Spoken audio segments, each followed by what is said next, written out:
매달 500만 원이 매달 입금되고 500만 원이 있었다니. 입금되고 있었다니. 500만 원이요? 수진의 손끝이 멈췄습니다.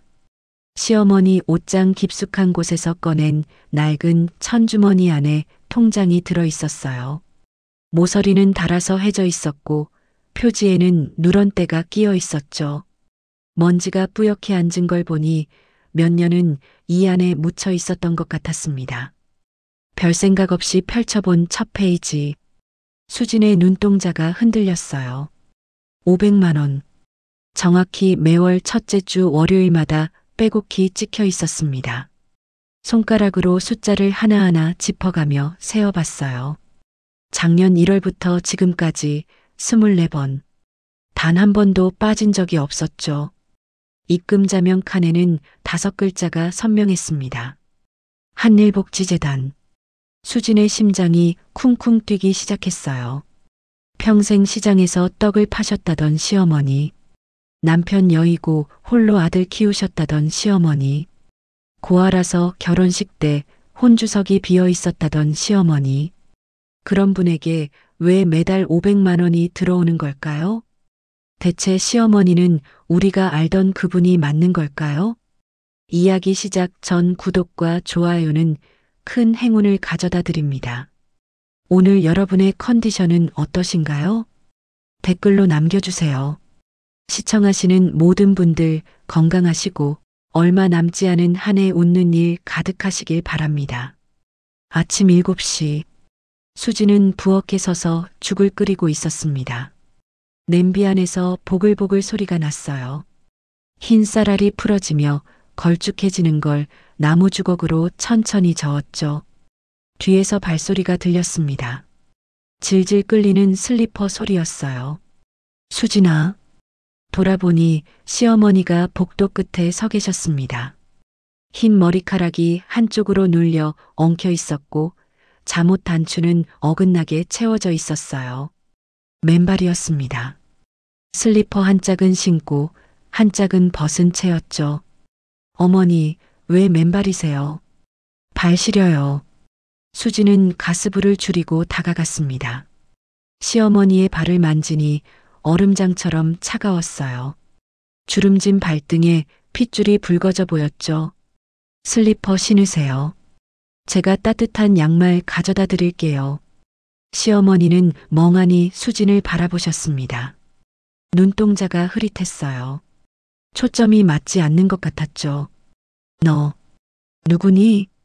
수진의 가슴이 철렁했습니다. 저예요, 어머니. 며느리 수진이요. 시어머니는 고개를 갸웃거리셨어요. 입술이 바르르 떨렸습니다. 뭔가 말씀하시려는 것 같았지만 소리가 나오지 않았죠. 수진은 시어머니의 손을 잡았습니다. 마른 손이었어요. 뼈가 만져질 정도로 앙상했고 손등에는 검버섯이 점점이 박혀 있었죠. 손톱은 누렇게 변색되어 있었습니다. 어머니, 손 좀 보세요. 로션 발라드릴게요. 거실 소파에 시어머니를 앉히고 수지는 서랍에서 로션을 꺼냈습니다. 시어머니의 손을 두 손으로 감싸 천천히 문질렀어요. 거친 피부결이 손바닥에 느껴졌죠. 그때 냄비에서 끓어오르는 소리가 들렸습니다. 죽이 넘치고 있었어요. 아, 잠깐만요, 어머니. 수지는 급히 부엌으로 뛰어갔습니다. 가스불을 끄고 넘친 죽을 닦았어요. 행주가 하얗게 젖었죠. 한숨이 절로 나왔습니다. 38살. 수지는 결혼 10년 차 주부였습니다. 아이는 없었어요. 있으려고 했지만 생기지 않았고 어느 순간부터 둘 다 그 이야기를 꺼내지 않게 됐죠. 3년 전 시어머니의 치매가 시작됐습니다. 처음엔 건망증이라고 생각했어요. 냄비를 올려놓고 잊어버리시고 방금 한 말을 또 하시고 나이가 드시니 그러려니 했죠. 하지만 점점 심해지셨습니다. 어느 날 새벽 시어머니가 잠옷바람으로 현관문을 열고 나가셨어요. 영하 10도의 한겨울이었죠. 맨발로 아파트 복도를 헤매시다가 경비 아저씨가 발견하셨습니다. 발가락이 퍼렇게 질려 있었어요. 그날 이후로 수지는 시어머니 곁을 떠나지 못했습니다. 죽을 그릇에 담아 식탁에 놓았어요. 시어머니를 부축해서 자리에 앉히고 숟가락을 손에 쥐어드렸습니다. 어머니, 식기 전에 드세요. 제가 떠먹여 드릴까요? 시어머니는 숟가락을 들었습니다. 손이 떨려서 죽이 반쯤 흘렀어요. 식탁보에 흰 얼룩이 번졌죠. 괜찮아요. 천천히 드세요. 수지는 행주로 닦으며 미소를 지었습니다. 하지만 눈가가 떨렸어요. 식사가 끝나고 수지는 설거지를 시작했습니다. 수돗물이 그릇에 부딪히며 철철 소리를 냈어요. 창밖으로 아파트 단지가 내려다 보였죠. 5월의 햇살이 눈부시게 쏟아지고 있었습니다. 수지는 고무장갑을 낀 손으로 그릇을 문질렀어요. 거품이 부글부글 일어났죠. 결혼할 때는 이런 삶을 상상하지 못했습니다. 남편 정민은 회사 일이 바빠 평일엔 거의 집에 없었어요. 아침 7시에 나가서 밤 10시가 넘어야 들어왔죠. 주말에도 종종 출근했습니다. 시어머니를 돌보는 건 온전히 수진의 몫이었어요. 원망이 없다면 거짓말이겠죠. 하지만 수지는 그 마음을 꾹꾹 눌러 담았습니다. 시어머니도 남편도 일부러 그러는 게 아니니까요. 수진아. 거실에서 시어머니의 목소리가 들렸습니다. 수지는 손을 닦고 거실로 갔어요. 네, 어머니. 시어머니는 소파에 앉아 창밖을 바라보고 계셨습니다. 뭔가 골똘히 생각하는 표정이었어요. 수진아, 나 어디 살았더라? 여기요, 어머니. 저랑 같이 사시잖아요. 시어머니는 고개를 저으셨습니다. 아니, 옛날에 어렸을 때 큰 집이었어. 마당에 꽃이 많았고. 수지는 귀를 기울였습니다. 시어머니가 과거 이야기를 하시는 건 드문 일이었거든요. 정원이 있었어. 장미가 피었지. 빨간 장미. 시어머니의 눈빛이 잠시 맑아지는 것 같았습니다. 멀리 어딘가를 보는 듯한 눈이었어요. 어머니, 어렸을 때 큰 집에 사셨어요? 수진이 물었습니다. 하지만 시어머니는 이미 다른 세계로 가신 듯 했어요. 대답이 없었죠. 눈빛이 다시 흐려졌습니다. 수지는 가슴 한구석이 먹먹해졌습니다. 정민에게 들은 이야기로는 시어머니는 고하셨어요. 어릴 때 부모님을 여의고 친척 집에서 자라셨다고 했죠. 결혼식 때 혼주석이 비어 있었다던 이야기도 들었습니다. 그런데 방금 말씀하신 건 뭘까요? 큰 집, 정원, 빨간 장미. 고아가 그런 집에서 살았을 리가 없잖아요. 수지는 고개를 갸웃거렸지만 더 묻지 않았습니다. 치매 환자분들이 가끔 엉뚱한 기억을 말씀하시는 건 흔한 일이니까요. 오후 2시 시어머니가 낮잠을 주무시는 동안 수지는 방 청소를 시작했습니다. 시어머니 방은 늘 어수선했어요. 오래된 옷가지가 옷장에 빼곡했고 서랍에는 수십 년 된 물건들이 쌓여 있었죠. 색바랜 손거울, 낡은 염주, 빛바랜 사진들. 수지는 옷장을 열었습니다. 나프탈렌 냄새가 확 퍼졌어요. 코가 찡했죠. 겨울옷을 정리하려고 안쪽으로 손을 뻗었습니다. 손끝에 뭔가 딱딱한 게 잡혔어요. 천주머니였습니다. 꽃무늬가 수놓인 손바닥만 한 크기의 주머니였죠. 먼지가 뿌옇게 앉아 있었습니다. 뭐지, 이건? 수지는 주머니를 열었어요. 안에 통장 한 권이 들어 있었습니다. 표지를 보니 시어머니 이름이었어요. 김순자. 펼쳐보는 순간 수진의 눈이 커졌습니다. 500만 원. 매달. 빠짐없이. 손가락으로 내역을 훑었습니다. 심장이 빠르게 뛰었어요. 손끝이 떨렸죠. 입금자 한일복지재단. 수지는 통장을 들고 침대에 털썩 앉았습니다. 다리에 힘이 풀렸어요. 한일복지재단이라니.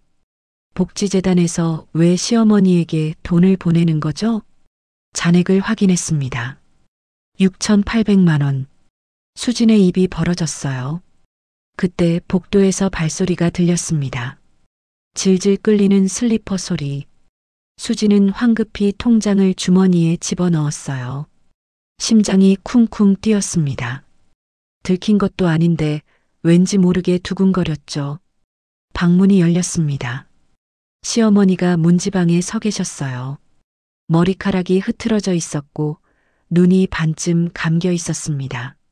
잠에서 덜 깬 얼굴이었죠. 어머니, 깨셨어요? 물 가져다 드릴게요. 수진은 최대한 자연스럽게 일어났습니다. 하지만 시어머니는 수진을 보지 않았어요. 시어머니의 시선은 허공에 고정되어 있었습니다. 엄마. 수진의 발걸음이 멈췄어요. 엄마, 보고 싶어. 시어머니의 목소리가 떨렸습니다. 눈에 눈물이 고였어요. 주름진 볼을 타고 눈물이 흘러내렸죠. 어머니, 괜찮으세요? 수진이 다가가려 하자 시어머니가 갑자기 소리치셨어요. 엄마, 엄마 어디가? 시어머니는 허공을 향해 두 팔을 뻗으셨습니다. 마치 누군가를 붙잡으려는 것처럼요. 손가락이 파르르 떨렸어요. 어머니, 아무도 없어요. 저예요, 수진이에요. 수진은 시어머니를 안으려 했습니다. 하지만 시어머니는 수진을 밀치셨어요. 생각보다 힘이 셌습니다. 가지마. 엄마, 가지마. 시어머니의 외침이 방 안에 울렸습니다. 목소리가 갈라졌어요. 오래된 라디오에서 나오는 것처럼 거칠었죠. 그러다 갑자기 힘이 풀리셨습니다. 무릎을 꿇으며 바닥에 주저앉으셨어요. 엄마, 보고 싶어. 오빠도 보고 싶어. 수지는 시어머니를 부축해서 침대에 눕혔습니다. 시어머니의 몸은 깃털처럼 가벼웠어요. 뼈만 남은 것 같았죠. 이불을 덮어드리며 수지는 생각했습니다. 오빠? 시어머니는 외동이라고 했어요. 형제가 없다고 했죠. 그런데 오빠를 부르셨어요. 엄마도 부르셨고요. 고아라면서. 수지는 주머니 속 통장을 만졌습니다. 딱딱한 감촉이 손끝에 느껴졌어요. 뭔가 맞지 않았습니다. 저녁 9시 현관문이 열리며 남편 정민이 들어왔습니다. 넥타이는 풀어 헤쳐져 있었고 양복 어깨에는 주름이 잡혀 있었어요. 눈 밑에 다크서클이 짙게 내려앉아 있었죠. 왔어요? 응. 엄마는? 주무셔요. 오늘 좀 힘들어 하셨어. 정민은 고개를 끄덕이며 소파에 털썩 앉았습니다. 구두도 안 벗은 채였어요. 등받이에 머리를 기대고 눈을 감았죠. 수지는 부엌에서 저녁상을 차렸습니다. 미역국과 나물 반찬. 밥을 푸는 손이 미세하게 떨렸어요. 말해야 하나? 통장 이야기를. 식탁에 마주 앉았습니다. 정민은 묵묵히 밥을 먹었어요. 숟가락이 그릇에 부딪히는 소리만 났죠. 여보. 응. 정민은 고개를 들지 않았어요. 어머니 방 정리하다가 이거 발견했어. 수지는 주머니에서 통장을 꺼냈습니다. 식탁 위에 탁 소리나게 내려놓았어요. 정민의 젓가락이 멈췄습니다. 뭐야 그게. 어머니 통장이야. 보이지? 정민은 통장을 집어들었어요. 페이지를 넘기는 손이 미세하게 떨렸습니다. 얼굴 표정이 굳어갔어요. 매달 500만 원이 들어오고 있어. 한일복지재단에서. 수진이 말했습니다. 정민은 대답이 없었어요. 통장만 뚫어지게 바라보고 있었죠. 이게 뭔지 알아? 여보. 정민은 통장을 탁 소리나게 내려놓았습니다. 몰라. 몰라. 모른다니까. 목소리가 날카로워졌어요. 수지는 움찔했습니다. 왜 화를 내? 나는 그냥 궁금해서. 궁금하면 엄마한테 물어봐. 어머니가 대답을 하실 수 있어? 수진의 목소리도 높아졌어요. 정민은 자리에서 벌떡 일어났습니다. 의자가 끌리며 바닥에 긁히는 소리가 났죠. 밥맛 떨어지네. 그렇게 말하고 정민은 안방으로 들어가 버렸어요. 문을 쾅 닫았습니다. 그 소리가 거실에 울렸어요. 수지는 멍하니 닫힌 문을 바라봤습니다. 손이 떨렸어요. 정민의 반응이 이상했습니다. 평소라면 뭐지? 이상하네. 하며 같이 고개를 갸웃거렸을 거예요. 같이 궁금해했을 거예요. 그런데 오늘은 달랐어요. 보지 말았어야 할 걸 본 것처럼 피했습니다. 화까지 냈어요.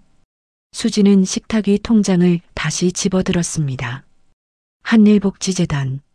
당신 뭔가 알고 있는 거야? 밤 11시. 정민은 안방에서 코를 골며 자고 있었습니다. 불규칙한 숨소리가 문틈으로 새어나왔어요. 수지는 거실 소파에 앉아 핸드폰을 꺼냈습니다.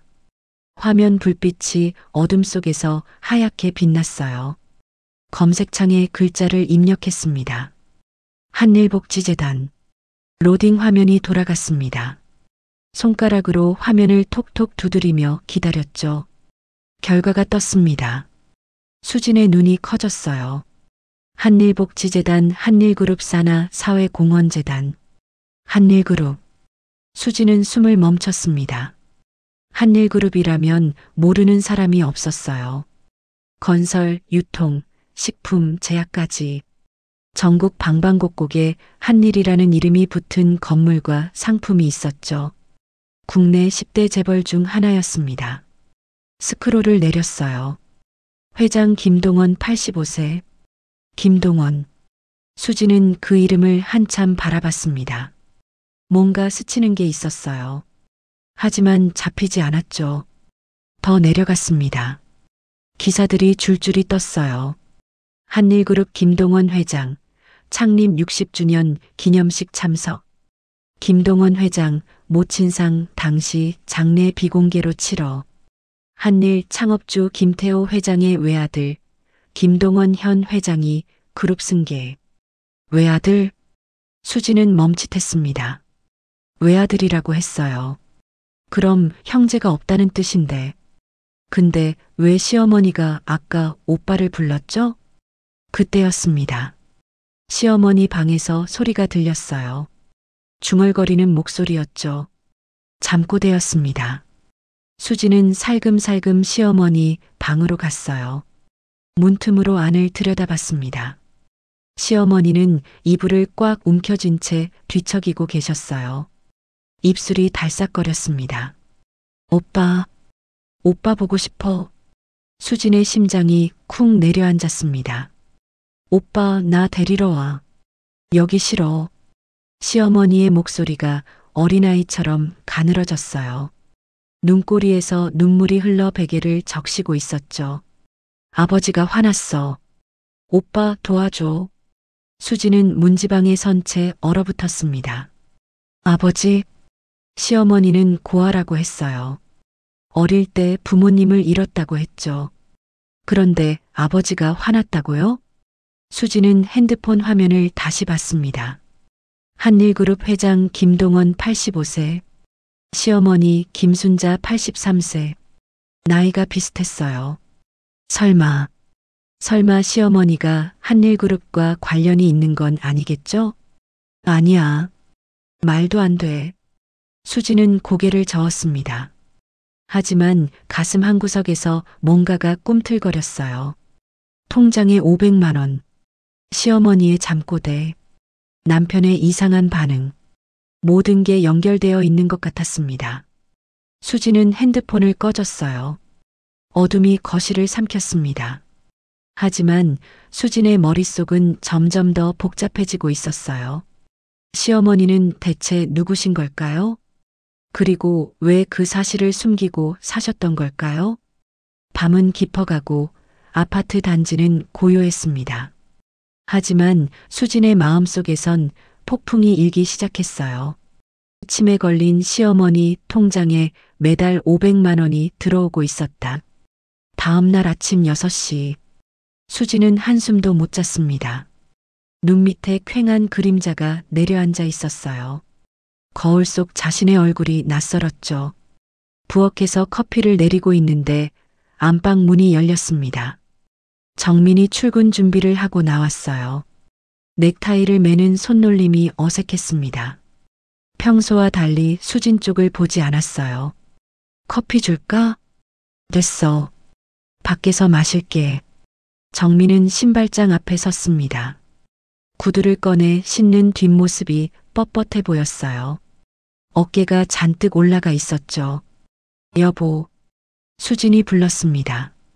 정민은 멈추지 않았어요. 그 통장 말이야. 정민의 손이 멈췄습니다. 구두끈을 묶다 말고 굳어버렸죠. 진짜 몰라? 한일복지재단이 뭔지. 나한테 숨기는 거 있어? 정민이 천천히 몸을 돌렸습니다. 눈빛이 싸늘했어요. 입술을 꾹 다물고 있었죠. 없어. 그럼 왜 화를 내? 화 안 냈어. 어젯밤에 문 쾅 닫고 들어갔잖아. 정민의 눈꺼풀이 파르르 떨렸습니다. 뭔가 말하려다 삼키는 것 같았어요. 바빠. 나간다. 그렇게 말하고 현관문을 열었습니다. 찬 공기가 확 밀려 들어왔어요. 5월인데도 아침 공기는 서늘했죠. 여보. 수진이 불렀지만 정민은 돌아보지 않았어요. 문이 닫혔습니다. 쿵 하는 소리가 아파트 복도에 울렸죠. 수진은 닫힌 문을 한참 바라봤습니다. 결혼하고 10년. 처음이었어요. 정민이 저렇게 피하는 건 뭔가 알고 있어. 분명히. 수진은 손에 들고 있던 커피잔을 식탁에 내려놓았습니다. 찰그락 소리가 났어요. 손이 떨리고 있었죠. 그때 시어머니 방에서 소리가 들렸습니다. 수진아, 수진아. 수진은 깊은 숨을 들이마셨어요. 그리고 시어머니 방으로 향했습니다. 오늘은 꼭 찾아내야 해. 시어머니가 누구신지. 점심때가 지났습니다. 시어머니는 거실 소파에 앉아 TV를 보고 계셨어요. 화면에선 옛날 드라마가 나오고 있었죠. 시어머니는 멍하니 화면을 바라보셨지만 내용을 이해하시는 것 같진 않았습니다. 수지는 시어머니 방으로 들어갔어요. 문을 닫고 서랍장 앞에 섰습니다. 심장이 쿵쿵 뛰었어요. 남의 물건을 몰래 뒤지는 것 같아 손끝이 차가워졌죠. 하지만 멈출 수 없었습니다. 첫 번째 서랍을 열었어요. 속옷과 양말이 정리되어 있었습니다. 아무것도 없었죠. 두 번째 서랍. 오래된 손수건들이 있었어요. 모서리에 꽃이 수놓인 것들이었죠. 한 장을 꺼내 펼쳐봤습니다. 낡았지만 고급스러운 원단이었어요. 시장에서 파는 싸구려가 아니었죠. 세 번째 서랍. 손이 멈췄습니다. 낡은 양철 상자가 있었어요. 녹이 슬어서 군데군데 갈색 얼룩이 져 있었죠. 뚜껑을 열어봤습니다. 안에 물건들이 들어 있었어요. 빛바랜 사진 몇 장, 접힌 종이 한 장, 그리고 작은 천주머니. 수지는 사진을 꺼냈습니다. 손끝이 떨렸어요. 첫 번째 사진. 흑백이었습니다. 커다란 양옥집 앞에 한 가족이 서 있었어요. 양복을 입은 중년 남자, 한복을 입은 여자, 그리고 두 아이. 남자아이와 여자아이. 남자아이는 10살쯤 되어 보였어요. 반듯한 이목구비에 눈빛이 또렷했죠. 여자아이는 7, 8살쯤. 따은 머리에 원피스를 입고 있었어요. 수지는 여자아이의 얼굴을 자세히 들여다봤습니다. 심장이 멎는 것 같았어요. 눈, 코, 입, 얼굴형. 시어머니였습니다. 70년은 더 젊은 시어머니. 하지만 분명히 같은 얼굴이었어요. 눈꼬리가 살짝 올라간 것, 입술이 얇은 것, 광대뼈가 도드라진 것. 똑같았죠. 그렇다면 옆에 있는 남자아이는? 오빠? 수지는 사진을 뒤집어 봤습니다. 뒷면에 연필로 뭔가 적혀 있었어요. 글씨가 희미했지만 겨우 읽을 수 있었죠. 1962년 봄 집 앞에서 동원 순자. 수진의 손에서 사진이 떨어질 뻔했습니다. 동원. 한일그룹 회장 이름이 김동원이었어요. 순자. 시어머니 이름이 김순자였죠. 우연일까요? 아니, 우연이라고 하기엔 너무 많은 게 맞아떨어졌습니다. 수지는 두 번째 사진을 꺼냈어요. 이번엔 컬러 사진이었습니다. 색이 발에서 누렇게 변해 있었죠. 젊은 여자가 서 있었어요. 20살쯤 되어 보였습니다. 단정한 차림에 목에 진주 목걸이를 하고 있었죠. 배경은 넓은 정원이었어요. 장미 덩굴이 보였습니다. 빨간 장미. 어제 시어머니가 말씀하셨죠. 마당에 빨간 장미가 있었다고. 수지는 사진 속 여자의 얼굴을 봤습니다. 시어머니였어요. 젊은 시절의 시어머니. 하지만 이상했습니다. 시어머니는 가난하게 자랐다고 했어요. 고아라고 했죠. 그런데 이 사진 속 여자는 어떻게 봐도 부잣집 아가씨였습니다. 진주 목걸이, 넓은 정원, 고급스러운 옷차림. 맞지 않았어요. 수지는 접힌 종이를 펼쳤습니다. 편지였어요. 누렇게 변색된 종이에 만년필로 쓴 글씨가 적혀 있었죠. 글씨가 삐뚤빼뚤했습니다. 급하게 쓴 것 같았어요. 순자야, 아버지가 너를 찾으셨다. 서울로 올라오지 마라. 당분간 숨어 있어라. 내가 상황을 수습할 테니까. 그 사람과 결혼하겠다는 생각은 버려라. 아버지가 절대 허락하지 않으실 거다. 제발 부탁이다. 오빠가. 수지는 편지를 읽고 또 읽었습니다. 아버지. 서울. 결혼. 오빠. 조각들이 맞춰지기 시작했어요. 시어머니는 부잣집 딸이었습니다. 그런데 누군가와 결혼하려다 집에서 쫓겨난 거예요. 그래서 평생 고아라고 숨기고 사신 거죠.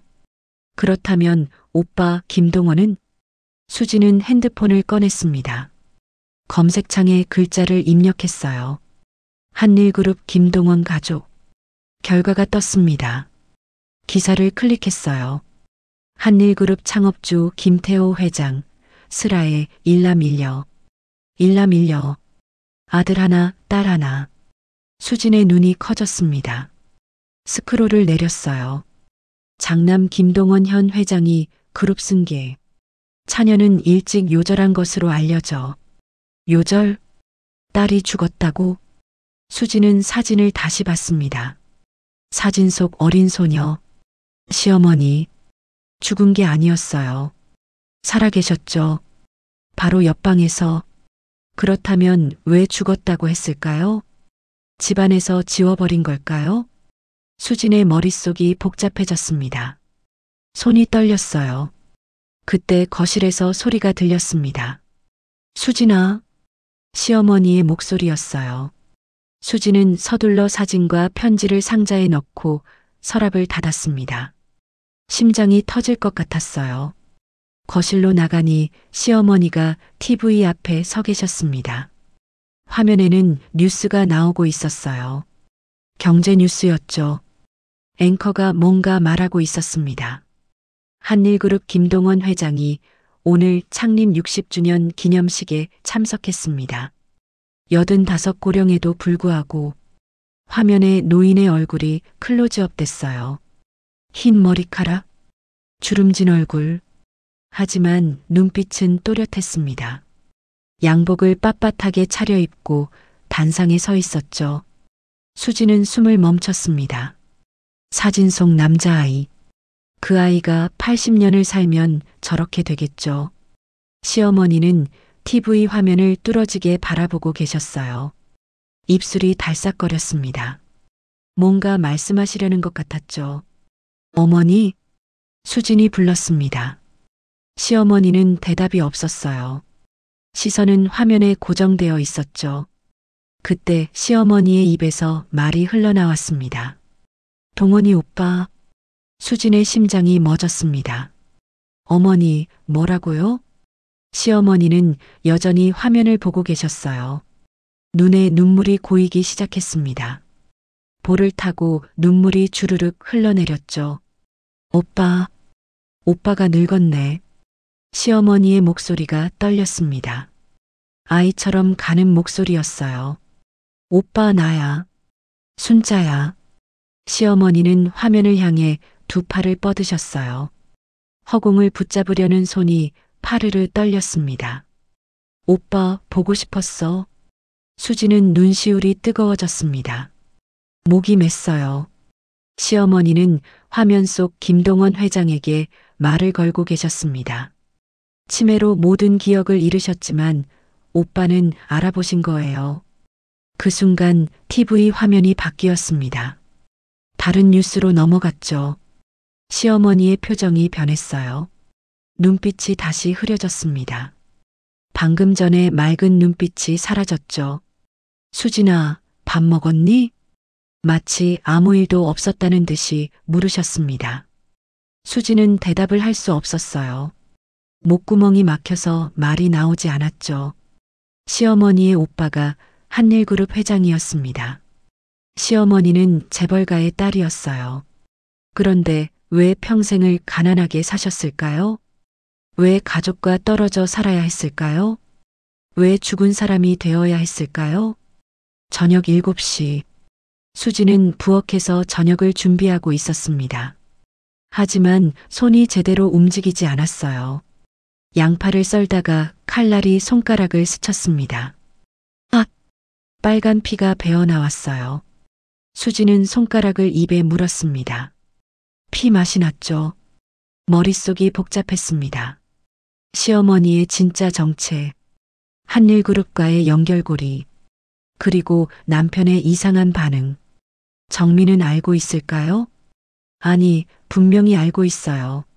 어제 반응이 그랬잖아요. 그렇다면 왜 숨겼을까요? 수지는 밴드를 붙이며 생각했습니다. 알아내야 해. 직접 시어머니가 말씀해 주실 수 없다면 내가 찾아야 해. 수지는 핸드폰을 꺼냈습니다. 검색창에 입력했어요. 한일그룹 본사. 주소가 떴습니다. 서울 강남구. 복지재단도 검색했어요. 한일복지재단 주소. 본사 건물 안에 있었습니다. 수지는 결심했어요. 내일 복지재단에 가보자. 시어머니에게 왜 매달 500만 원을 보내는지, 시어머니가 정말 그 집안 사람인지 직접 가서 물어봐야겠어. 그때 현관문이 열리는 소리가 들렸습니다. 정민이 들어왔어요. 왔어요? 수진이 말했지만 정민은 대답하지 않았어요. 신발을 벗고 곧장 안방으로 들어가 버렸습니다. 문이 닫혔어요. 수진은 닫힌 문을 바라봤습니다. 당신도 알고 있지? 시어머니가 누군지. 왜 나한테 숨기는 거야? 수진은 입술을 꽉 깨물었어요. 나도 모르게 손에 쥔 행주를 꽉 쥐고 있었습니다. 내일이면 알 수 있어. 모든 진실을. 밤이 깊어갔습니다. 아파트 창문으로 보이는 도시의 불빛들이 하나둘 꺼지고 있었어요. 하지만 수진의 머릿속에서는 오히려 불빛이 켜지고 있었습니다. 시어머니의 과거, 오빠 김동원, 끊어진 가족, 숨겨진 비밀, 모든 것이 내일 밝혀질지도 몰랐어요. 아니, 밝혀내야 했습니다. 수지는 창밖의 어둠을 바라보며 생각했어요. 시어머니는 대체 어떤 삶을 사신 걸까요? 그리고 왜 그 삶을 숨기셔야 했을까요? 답은 한일그룹에 있었습니다. 내일 그곳에서 찾을 수 있을 거예요. 수지는 천천히 눈을 감았습니다. 하지만 잠은 쉽게 오지 않았어요. 머릿속에서 시어머니의 목소리가 계속 맴돌았죠. 동원이 오빠, 보고 싶었어? 다음 날 아침 9시. 수지는 시어머니를 요양보호사 선생님께 맡기고 집을 나섰습니다. 주 2회 오시는 분이었어요. 시어머니가 그나마 낯을 가리지 않는 분이었죠. 3시간만 부탁드려요. 네, 걱정 마세요. 현관문을 나서자 5월의 햇살이 눈부셨습니다. 하늘엔 구름 한 점 없었어요. 좋은 날씨였죠. 하지만 수진의 마음은 무거웠습니다. 지하철을 탔어요. 강남역까지 40분. 창밖으로 스쳐가는 풍경을 보며 수진은 생각에 잠겼습니다. 한일그룹 본사. 거기 가서 뭐라고 해야 할까요?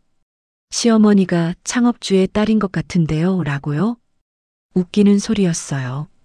누가 믿겠어요. 수진 자신도 반쯤은 믿기지 않았으니까요.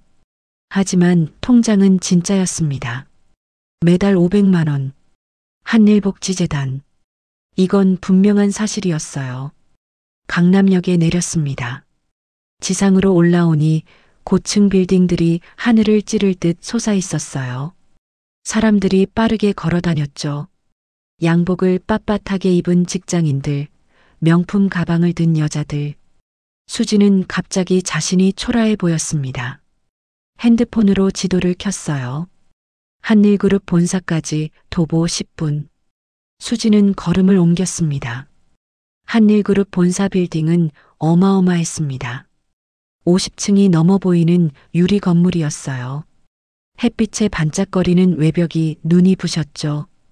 입구엔 한일그룹이라는 금색 글씨가 새겨져 있었습니다. 수지는 한참을 올려다봤어요. 여기가 시어머니의 친정이라고? 저 높은 곳 어딘가에 시어머니의 오빠가 있다고? 믿기 어려웠습니다. 로비로 들어섰어요. 대리석 바닥이 거울처럼 반짝거렸습니다. 천장은 2층 높이로 뚫려 있었고 거대한 샹들리에가 매달려 있었죠. 정장 차림의 사람들이 바쁘게 오갔습니다. 안내 데스크로 갔어요. 젊은 여직원이 미소를 지으며 물었습니다. 어떻게 오셨어요? 저 한일복지재단에 볼 일이 있어서요. 약속이 있으신가요? 아니요. 갑자기 와서. 여직원의 표정이 살짝 굳었어요. 외부인은 약속 없이 출입이 어려우세요. 어떤 용건이신지 말씀해 주시면 담당자 연결해 드릴게요. 수지는 말문이 막혔습니다. 어떻게 설명해야 할까요? 시어머니 통장에 매달 500만 원이 들어오는데 왜 그런지 알고 싶어서요라고요? 저 수급자 관련 문의예요. 거짓말이 튀어나왔습니다. 복지재단 수급자 문의는 전화로 하셔야 해요. 번호 알려드릴까요? 네. 여직원이 명함 크기의 종이를 건넸습니다. 한일복지재단 연락처가 적혀 있었어요. 수지는 로비를 나왔습니다. 다리에 힘이 풀렸어요. 바보같이. 그냥 무작정 오면 뭐가 달라질 줄 알았을까요? 수지는 빌딩 앞 벤치에 털썩 앉았습니다. 한숨이 나왔어요. 그때 핸드폰이 울렸습니다. 요양보호사 선생님이었어요. 네, 선생님. 사모님, 어머님이 자꾸 나가시려고 하세요. 옛날 집에 가야 한다고. 수진의 얼굴이 굳었습니다. 옛날 집이요? 네. 성북동이라고 하시는데. 거기 사셨어요? 성북동. 수진은 귀를 의심했습니다. 성북동이면 서울에서 손꼽히는 부촌이었어요. 대저택들이 모여 있는 곳이죠. 제가 바로 갈게요. 조금만 더 부탁드려요. 전화를 끊고 수지는 생각했습니다. 성북동. 시어머니가 어린 시절 살았던 집이 거기 있는 걸까요? 수지는 자리에서 일어났습니다. 한일그룹 본사를 뒤로 하고 지하철역으로 향했어요. 오늘은 실패했지만 단서는 하나 더 생겼습니다. 성북동. 다음엔 그곳에 가봐야겠어요. 집에 돌아오니 시어머니가 현관 앞에 서 계셨습니다. 외출복을 입고 계셨어요. 단추를 어긋나게 채우긴 했지만 정성껏 차려입으신 모습이었죠. 신발도 신고 계셨습니다. 왼발의 오른쪽 신발을요. 어머니. 수진이 달려갔습니다. 요양보호사 선생님이 곤란한 표정으로 서 있었어요. 죄송해요. 막으려고 했는데. 아니에요. 괜찮아요. 수지는 시어머니의 손을 잡았습니다. 차가웠어요. 손이 꽁꽁 얼어 있었죠. 어머니, 어디 가시려고요? 시어머니는 수진을 보며 웃으셨어요. 맑은 눈빛이었습니다. 오랜만에 보는 초롱초롱한 눈이었죠. 집에 가야지. 아버지가 기다리셔. 수진의 가슴이 철렁했습니다. 아버지요? 응. 늦으면 혼나. 빨리 가자. 시어머니는 수진의 손을 잡아 끌었어요. 힘이 꽤 셌습니다. 어머니, 아버지는 안 계세요. 여기가 집이에요. 아니야. 시어머니가 소리치셨습니다. 눈에 눈물이 고였어요. 우리 집은 여기가 아니야. 우리 집은 시어머니의 목소리가 떨렸습니다. 뭔가 떠올리려는 듯 눈을 질끈 감으셨어요. 큰 집이야. 마당에 연못이 있고 장미꽃이 있고 오빠가 있고. 수지는 시어머니를 조심스럽게 소파로 이끌었습니다. 앉히고 물을 한 잔 가져다 드렸어요. 어머니, 그 집이 어디 있어요? 시어머니는 물컵을 두 손으로 감싸 쥐었습니다. 손이 떨려서 물이 찰랑거렸어요. 성북동 우리 집. 또 성북동이었습니다. 거기서 오빠랑 살았어요? 시어머니는 고개를 끄덕이셨어요. 눈빛이 아득해졌습니다. 과거로 빠져드는 눈이었죠. 동원이 오빠는 착했어. 나만 예뻐해줬어. 아버지는 무서웠지만 오빠는 항상 내 편이었어. 수지는 숨을 죽이고 들었습니다. 오빠가 대학 갈 때 울었어. 나 혼자 두고 가지 말라고. 그랬더니 오빠가 그랬어. 순자야, 오빠가 꼭 데리러 올게. 조금만 기다려. 시어머니의 눈에서 눈물이 흘러내렸습니다. 근데 안 왔어. 오빠가 안 데리러 왔어. 수진의 코끝이 시큰해졌어요. 왜요? 왜 안 오셨어요? 시어머니는 고개를 저었습니다. 내가 나쁜 짓을 해서, 아버지가 화나셔서 나를 버리셨어. 시어머니의 어깨가 들썩거렸습니다. 흐느끼기 시작하셨어요. 어린아이처럼 서럽게 우셨죠. 수지는 시어머니를 안았습니다. 마른 등이 손에 잡혔어요. 뼈가 튀어나온 등이었죠. 60년 넘게 묻어두셨던 상처. 치매가 그 상처를 다시 꺼내놓은 거였습니다. 괜찮아요, 어머니. 다 괜찮아요. 수지는 시어머니의 등을 토닥거렸어요. 하지만 마음속에선 물음표가 커지고 있었습니다. 시어머니가 무슨 나쁜 짓을 하셨길래 버림받으신 걸까요? 저녁 8시 현관문이 열렸습니다. 정민이 들어왔어요. 오늘은 평소보다 일찍이었죠. 수지는 부엌에서 나와 거실로 갔습니다. 밥 먹었어? 응. 회사에서. 정민은 소파에 앉았습니다. 넥타이를 풀며 한숨을 쉬었어요.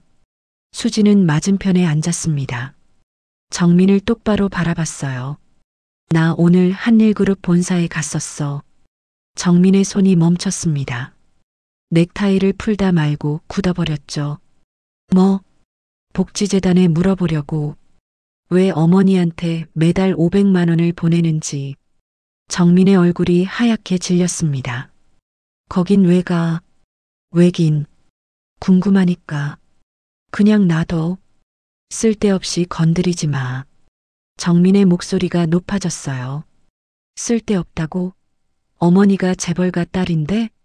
정민은 아무 말도 하지 못했습니다.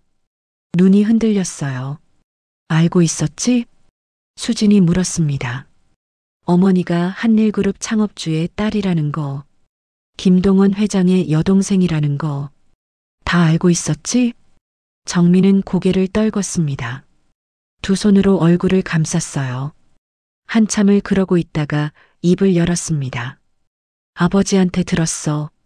수지는 숨을 멈췄습니다. 아버지가 돌아가시기 전에 나한테 말씀하셨어. 엄마의 과거를 절대 아무한테도 말하지 말라고 하셨어. 왜, 왜 숨겨야 하는데? 정민은 고개를 들었습니다. 눈이 충혈되어 있었어요. 모르겠어. 아버지도 자세한 건 모르셨어. 그냥 엄마가 그 집안에서 나온 분이라는 것만.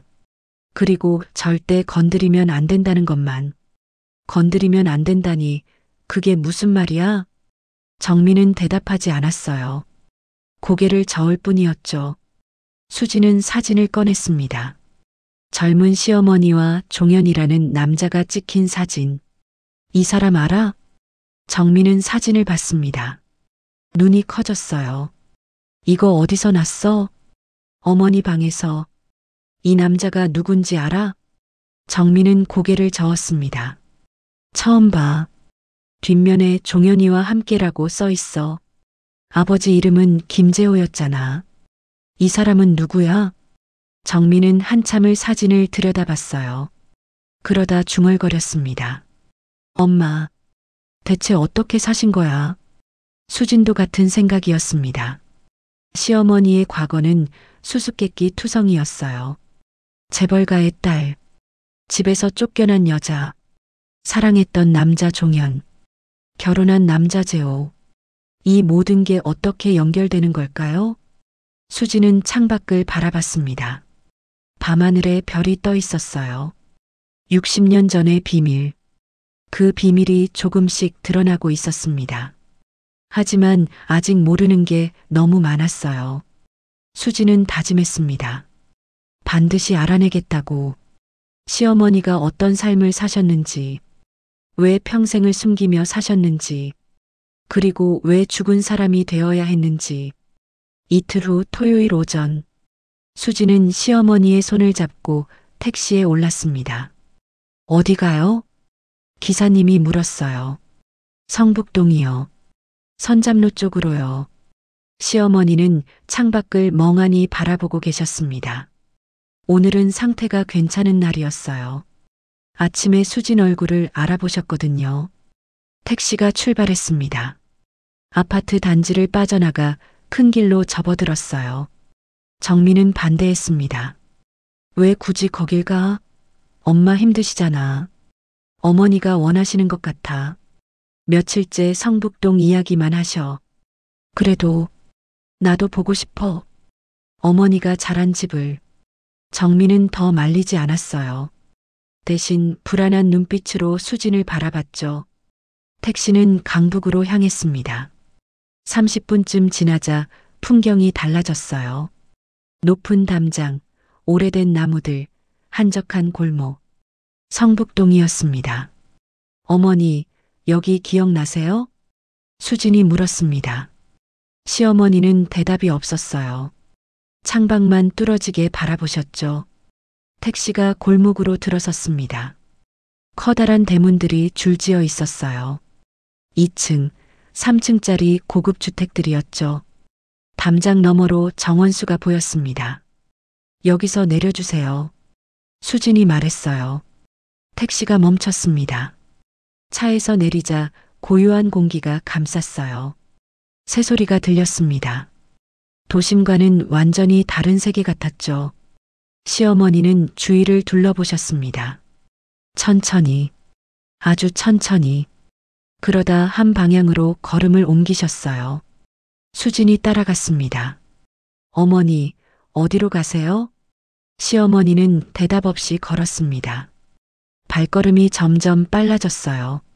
마치 길을 아는 사람처럼. 골목을 돌자 커다란 대문이 나타났습니다. 낡은 한옥 대문이었습니다. 페인트가 벗겨져 있었고 문고리는 녹이 슬어 있었어요. 하지만 위험은 남아 있었죠. 한때 대단한 집이었다는 게 느껴졌습니다. 담장 너머로 2층 양옥이 보였어요. 창문이 깨져 있었고 지붕에는 이끼가 껴 있었습니다. 폐가 같았어요. 시어머니가 걸음을 멈추셨습니다. 대문 앞에 우뚝 서서 움직이지 않으셨어요. 어머니, 수진이 불렀습니다. 시어머니의 어깨가 떨리기 시작했어요. 작게, 그러다 점점 크게. 우리 집. 시어머니의 목소리가 갈라졌습니다. 우리 집이야. 시어머니는 대문을 향해 손을 뻗으셨어요. 손끝이 녹슨 문고리에 닿았습니다. 그 순간 시어머니의 눈에서 눈물이 쏟아졌어요. 엄마, 아빠, 오빠. 시어머니는 대문에 이마를 기대셨습니다. 어깨가 들썩거렸어요. 소리 없이 우셨습니다. 수지는 말을 잃었어요. 이 폐가가 시어머니의 친정집이었습니다. 한일그룹 창업주의 집, 시어머니가 어린 시절을 보낸 곳, 지금은 사람이 살지 않는 것 같았어요. 언제부터 비어 있었던 걸까요? 어머니, 괜찮으세요? 수진이 시어머니의 등을 토닥거렸습니다. 시어머니는 고개를 드셨어요. 눈물로 범벅이 된 얼굴이었지만 눈빛은 이상하게 맑았습니다. 들어가고 싶어. 어머니, 여긴 못 들어가요. 문이 잠겨 있어요. 내 방이 있어. 2층에. 오빠 방 옆에. 시어머니는 담장 너머 2층 창문을 가리키셨어요. 깨진 유리창 사이로 어둠이 보였습니다. 저기서 오빠랑 놀았어. 책도 읽어주고, 피아노도 쳐주고. 시어머니의 목소리는 어린아이 같았어요. 과거 속에 빠져 계신 거였죠. 그때였습니다. 뒤에서 엔진 소리가 들렸어요. 수진이 뒤를 돌아봤습니다. 검은 승용차 한 대가 골목에 멈춰 서 있었어요. 차 문이 열렸습니다. 50대 중반쯤 되어 보이는 남자가 내렸어요. 검은 정장에 넥타이, 머리는 단정하게 빗어넘겼고 표정은 무뚝뚝했습니다. 남자가 천천히 다가왔어요. 수지는 본능적으로 시어머니를 뒤로 감쌌습니다. 누구세요? 남자는 대답하지 않았어요. 시어머니를 뚫어지게 바라봤습니다. 눈빛이 복잡했어요. 놀람과 당혹, 그리고 뭔가 알 수 없는 감정이 섞여 있었죠. 김순자 여사님, 맞으시죠? 수진의 심장이 쿵 내려앉았습니다. 이 사람이 시어머니 이름을 어떻게 알지? 누구세요? 왜 저희 어머니 성함을 알아요? 남자는 그제야 수진을 봤어요. 며느리분이시군요. 저는 한일그룹 비서실 소속 강민호라고 합니다. 한일그룹. 수진의 입이 벌어졌어요. 왜 여기 계세요? 회장님 지시입니다. 순자 여사님의 동향을 파악하라고 하셨습니다. 동향을 파악하라고? 그 말은 누군가가 시어머니를 감시하고 있었다는 뜻이었어요. 회장님이요? 김동원 회장님이요? 남자는 고개를 끄덕였습니다. 회장님께서 뵙고 싶어 하십니다. 순자 여사님을. 수지는 머리가 멍해졌어요. 전개가 너무 빨랐습니다. 잠깐만요. 지금 무슨 상황인지 자세한 건 배워서 말씀드리겠습니다. 차로 모셔도 되겠습니까? 남자의 말투는 정중했지만 눈빛은 차가웠어요. 거절할 수 없는 분위기였죠. 그때 시어머니가 입을 여셨습니다. 오빠? 시어머니는 남자를 빤히 바라보셨어요. 오빠가 보낸 사람이야? 남자의 표정이 미세하게 흔들렸습니다. 네, 여사님. 회장님께서 보내셨습니다. 시어머니의 얼굴에 미소가 번졌어요. 환한 미소였습니다. 오빠가 나 데리러 온 거야? 드디어? 수진의 가슴이 찢어지는 것 같았어요. 60년을 기다린 오빠. 그 오빠가 드디어 데리러 온 거라고 생각하시는 거였죠. 검은 승용차에 올라탔습니다. 가죽 시트에서 세차 냄새가 났어요. 에어컨 바람이 차가웠습니다. 시어머니는 창밖을 바라보셨어요. 희미하게 웃고 계셨죠. 오빠를 만난다는 생각에 기뻐하시는 것 같았습니다. 수지는 불안했어요. 핸드폰을 꺼내 정민에게 문자를 보냈습니다. 한일그룹에서 사람이 왔어. 회장이 만나고 싶대. 지금 가는 중이야. 곧바로 전화가 왔어요. 수지는 받지 않았습니다. 차 안에서 통화하기 어려웠거든요.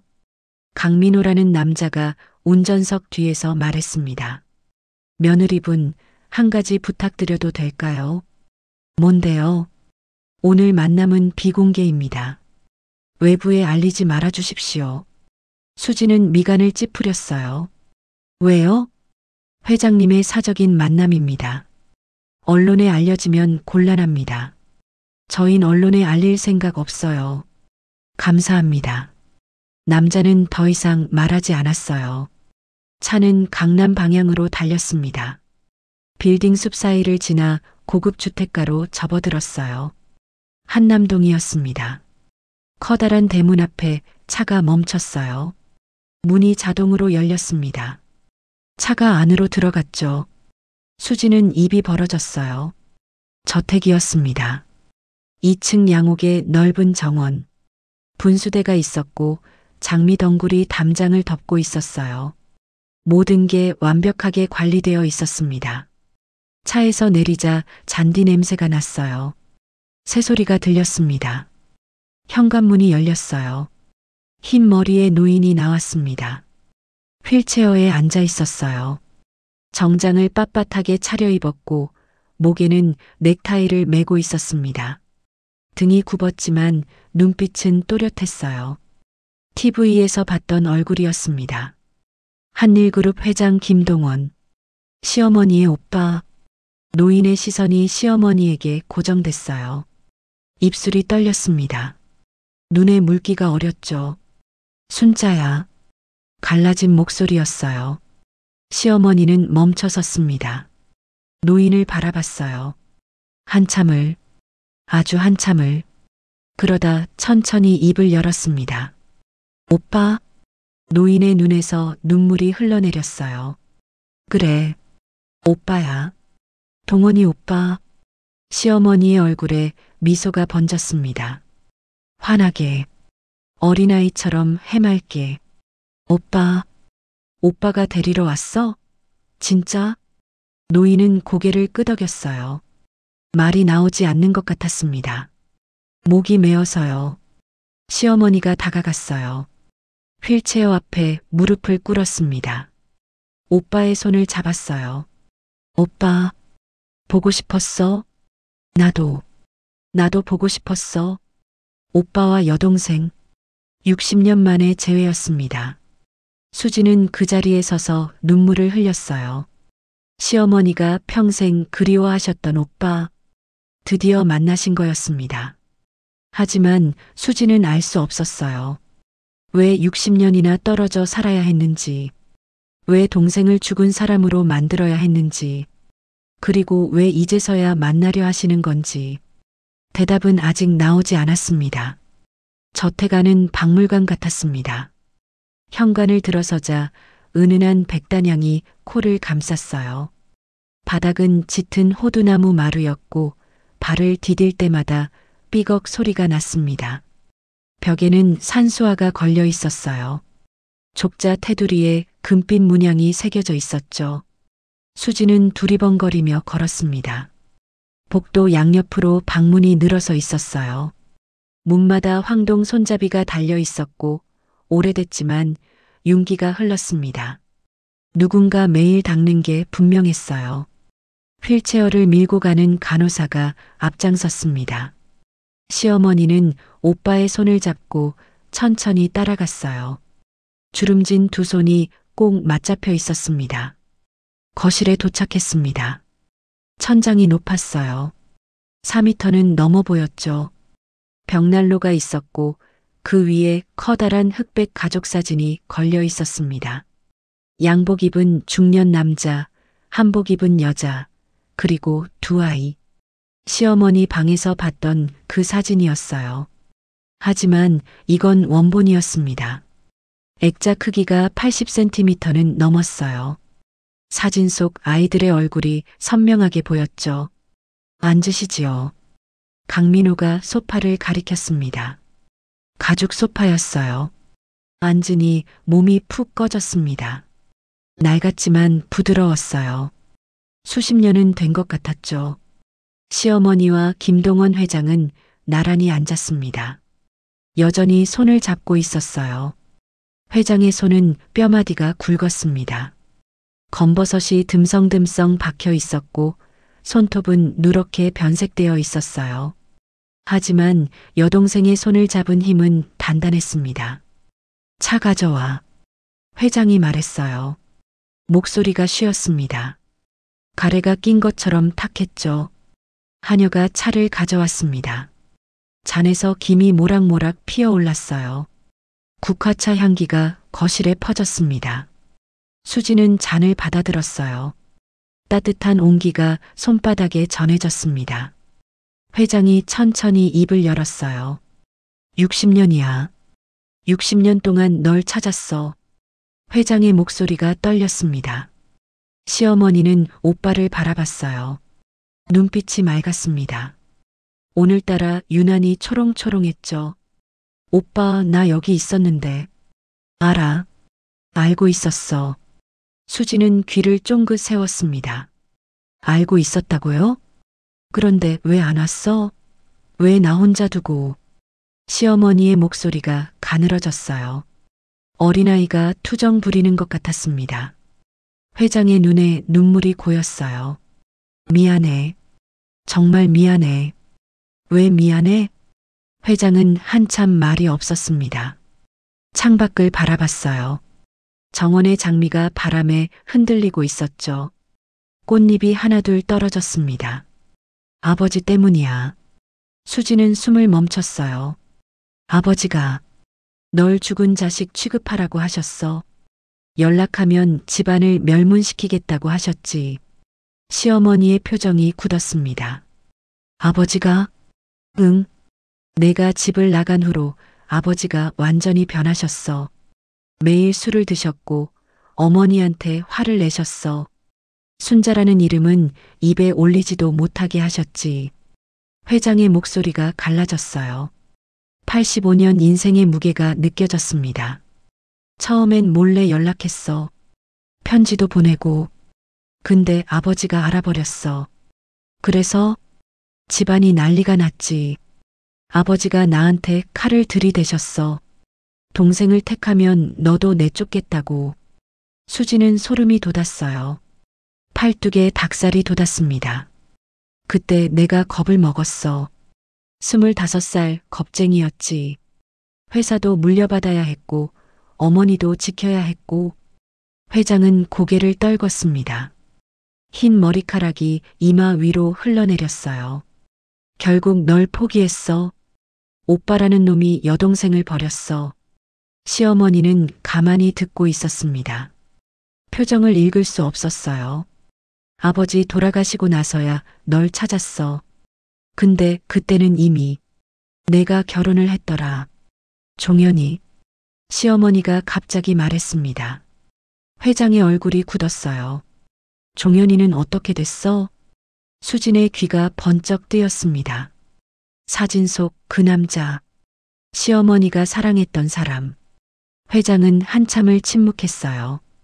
입술을 꽉 다물고 있었습니다. 목젖이 오르락 내리락 했죠. 뭔가 삼키는 것 같았어요. 종현이는? 회장의 목소리가 잠겼습니다. 죽었어. 시어머니의 몸이 굳었어요. 손이 파르르 떨렸습니다. 뭐라고? 6.25 때, 전쟁 때 죽었어. 수지는 머리가 멍해졌어요. 전쟁? 너랑 헤어지고 종현이가 군대에 갔어. 자원 입대했지. 아버지가 그렇게 만든 거야. 회장의 주먹이 떨렸습니다. 무릎 위에 올린 주먹이 하얗게 질렸어요. 아버지가 종현이 아버지한테 압력을 넣으셨어. 아들을 군대 보내지 않으면 사업을 망하게 하겠다고. 그래서 시어머니의 목소리가 높아졌어요. 종현이가 갔어. 최전방으로. 그리고 1년 만에 전사 통지가 왔어. 거실에 침묵이 내렸습니다. 벽시계 초침 소리만 째깍째깍 울렸어요. 그 소리가 유난히 크게 들렸습니다. 시어머니의 눈에서 눈물이 흘러내렸어요. 소리 없이 주르륵. 종현이가 죽었어? 응. 1951년이었어. 내가 집 나간 지 4년 만이야. 시어머니는 손으로 입을 막았습니다. 어깨가 들썩거렸어요. 흐느끼기 시작했죠. 수지는 가슴이 찢어지는 것 같았어요. 사랑하는 사람이 죽었는지도 모르고 60년을 사셨던 거였습니다. 오빠가 연락하지 않아서, 아버지가 연락을 끊어서, 미안해. 순자야. 미안해. 회장이 여동생을 끌어안았어요. 앙상한 두 노인이 부둥켜 안고 울었습니다. 한참이 지나서야 시어머니가 입을 열었습니다. 그럼 재호는? 수지는 귀를 쫑긋 세웠어요. 정민의 아버지, 시어머니의 남편. 회장이 눈을 닦으며 말했어요. 재호는 종현이 친구였어. 수지는 숨을 멈췄습니다. 종현이가 군대 가기 전에 재호한테 부탁했대. 순자를 돌봐달라고. 만약 자기한테 무슨 일이 생기면. 시어머니는 멍한 눈으로 오빠를 바라봤어요. 재호가 너 찾는데 5년이 걸렸어. 부산 피난민촌에서 널 찾았지. 그때 내가 많이 아팠다더라. 수지는 머릿속으로 계산했어요. 1951년 종현 사망. 부산 피난민촌. 5년 후면 1956년. 재호가 널 간호했어. 몇 달을. 그러다 결혼했고. 그랬구나. 시어머니의 목소리가 흐릿해졌어요. 눈빛도 흐려지기 시작했습니다. 맑았던 정신이 다시 안개 속으로 빠져드는 것 같았죠. 회장이 여동생의 손을 꼭 잡았어요. 순자야. 오빠가 미안해. 진작 찾아왔어야 했는데. 시어머니는 대답하지 않았어요. 창밖을 바라보셨습니다. 장미꽃이 바람에 흔들리고 있었죠. 저 장미. 시어머니가 중얼거렸어요. 우리 집 장미랑 똑같네. 회장의 눈에 다시 눈물이 고였어요. 응. 성북동 집에서 가져온 거야. 내가 좋아하던 그 장미. 시어머니는 희미하게 웃었습니다. 눈가에 주름이 깊게 패였어요. 예쁘다. 그 한마디가 전부였습니다. 수지는 눈물을 닦았어요. 손등이 축축하게 젖었습니다. 60년 전의 비밀. 사랑하는 사람을 잃고 가족에게 버림받고 친구와 결혼해서 살아온 여자. 그게 시어머니의 삶이었습니다. 회장이 수진을 바라봤어요. 며느리. 네. 순자를 잘 부탁하네. 내가 평생 지키지 못한 동생이야. 수지는 고개를 끄덕였습니다. 매달 보내는 돈. 그건 속죄야. 60년 동안 아무것도 해주지 못한 오빠의 속죄. 앞으로도 계속 보낼 거야. 순자가 편하게 살 수 있도록. 수지는 가슴이 뭉클했어요. 통장의 비밀. 그건 오빠의 미안함이었습니다. 여동생을 지키지 못한 남자의 60년짜리 참회였죠. 창밖으로 해가 기울고 있었어요. 오후의 햇살이 거실을 주황빛으로 물들였습니다. 시어머니는 오빠의 어깨에 머리를 기댔어요. 눈을 감으셨습니다. 편안한 표정이었죠. 오래된 상처가 조금은 아문 것 같았습니다. 하지만 수지는 알았어요. 이건 끝이 아니라는 걸. 오히려 시작이라는 걸. 시어머니의 남은 시간이 얼마 없다는 걸. 그리고 그 시간 동안 해야 할 일이 많다는 걸. 수지는 창밖의 장미를 바라봤습니다. 빨간 꽃잎이 바람에 흩날리고 있었어요. 아름다웠습니다. 하지만 어딘가 슬펐어요. 마치 시어머니의 삶처럼. 집에 돌아온 건 저녁 7시가 넘어서였습니다. 현관문을 열자 퀴퀴한 공기가 밀려왔어요. 하루 종일 환기를 못 시킨 냄새였죠. 수지는 창문부터 열었습니다. 저녁 바람이 들어왔어요. 서늘했습니다. 시어머니는 소파에 앉자마자 눈을 감으셨어요. 하루 종일 감정이 오르내리셔서 지치신 것 같았죠. 얼굴이 하얗게 질려 있었습니다. 입술은 바싹 말라서 갈라져 있었어요. 어머니, 물 드세요. 수진이 물컵을 건넸습니다. 시어머니는 떨리는 손으로 받아드셨어요. 물을 한 모금 마시는데 반이 턱 밑으로 흘러내렸습니다. 수지는 휴지로 닦아드렸어요. 시어머니의 턱이 축축했습니다. 어머니, 방에 가서 주무세요. 응. 시어머니를 부축해서 방으로 데려갔습니다. 침대에 눕히고 이불을 덮어드렸어요. 시어머니의 눈이 반쯤 감겨 있었습니다. 금방이라도 잠들 것 같았죠. 오빠. 시어머니가 중얼거렸어요. 오빠 만나서 좋았어. 수지는 시어머니의 손을 잡았습니다. 마른 손이었어요. 핏줄이 울퉁불퉁 튀어나와 있었고 손가락은 뼈조각처럼 앙상했습니다. 살이 다 빠진 손이었죠. 네, 어머니. 오빠 만나셨잖아요. 잘하셨어요. 시어머니는 희미하게 웃으셨어요. 눈가에 주름이 부채살처럼 퍼졌습니다. 그러다 갑자기 표정이 굳었어요. 종현이는? 수지는 숨을 멈췄습니다. 종현이는 왜 안 와? 약속했는데. 시어머니의 눈빛이 흐려졌어요. 다시 과거로 빠져드시는 거였죠. 종현이 나 데리러 온다고 했는데 왜 안 와? 시어머니의 눈에서 눈물이 흘러내렸습니다. 베개가 젖어들었어요. 수지는 가슴이 미어졌습니다. 종현은 죽었어요. 수십 년 전에요. 하지만 시어머니는 몰랐죠. 오늘 들으셨지만 치매가 그 기억을 다시 지워버린 거였습니다. 곧 오실 거예요, 어머니. 조금만 기다리세요. 거짓말이었어요. 하지만 다른 말을 할 수 없었습니다. 시어머니는 눈을 감으셨어요. 입술이 달싹거렸습니다. 뭔가 중얼거리시다가 잠이 드셨죠. 수지는 방을 나왔습니다. 복도에 서서 벽에 등을 기댔어요. 다리에 힘이 풀렸습니다. 그대로 바닥에 주저앉았죠. 눈물이 쏟아졌어요. 소리 없이 주르륵.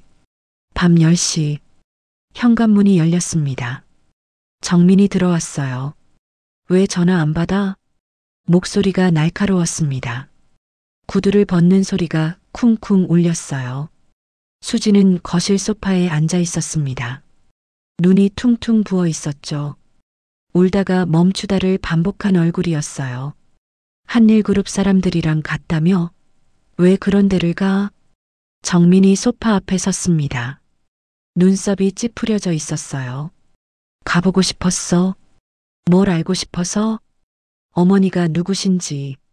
정민은 코웃음을 쳤어요. 이제 알았으면 됐잖아. 그만하자. 그만하라고. 수진의 목소리가 높아졌습니다. 어머니가 평생 숨기고 사셨던 거야. 사랑하는 사람 죽고 가족한테 버림받고. 그런데 그만하자고. 과거야 과거. 지금이 중요하지. 지금이 뭔데? 어머니 치매 걸리시고 매일 힘들어 하시는 게 지금이야. 수지는 자리에서 벌떡 일어났어요. 목소리가 갈라졌습니다.